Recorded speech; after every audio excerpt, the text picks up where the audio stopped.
2001. What was I doing on that day and where was I? I was on duty at Camp Lejeune.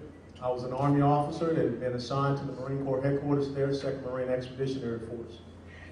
And as I was there in my office, we got a phone call. Everyone needs to come down to the Operations Center.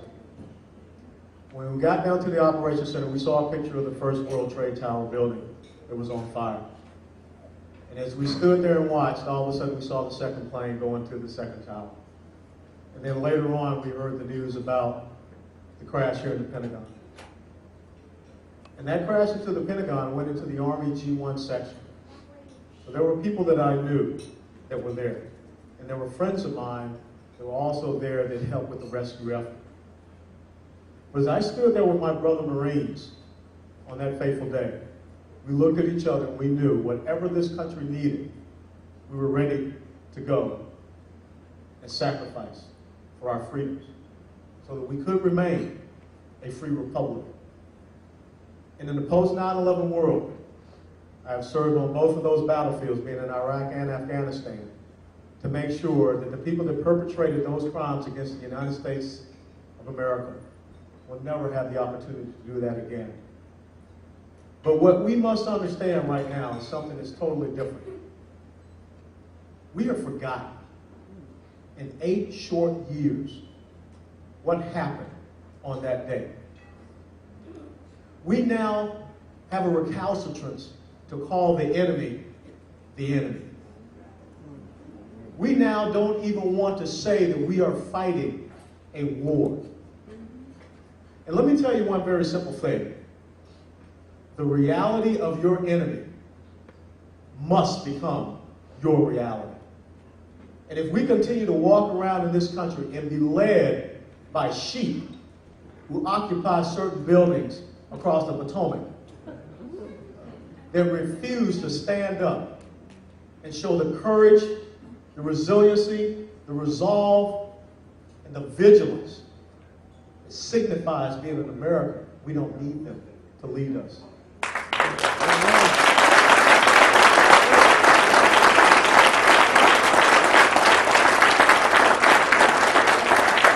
We now live in an America where the sensibilities of the enemy are more important than the men and the women who we have charged to go out and protect us. How dare the Attorney General think it's more important to criminalize our CIA agents and our men and women in uniform than the enemy.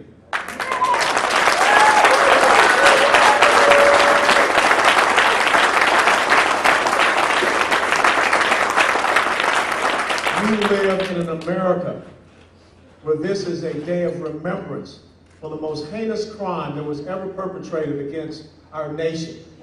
It is not a national service day.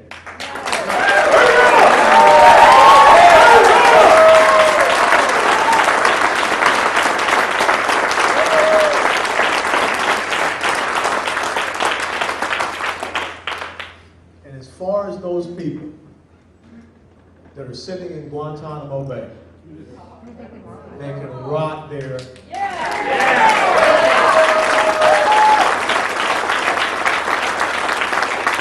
And never should we forget what they did and forget what our Constitution stands for. And anyone that believes that they should be provided equal protections under our Constitution, that's un-American, and I will not stand for it.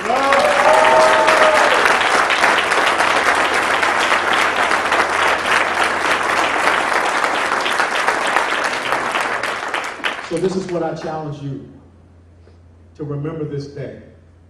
Do not forget what happened. If we allow these people to continue on, the next thing you know, Pearl Harbor will be a remembrance of Japanese seamanship. Do not forget what 9/11 stands for. We cannot allow this enemy to continue to thrive in our country. We cannot allow him to come into the White House and have Ramadan dinners. We cannot allow him to have a terrorist training school right here in Fairfax County, Virginia. We cannot allow this enemy to have 30 terrorist training camps right here in the United States of America. We cannot allow this enemy to build mosques in our country.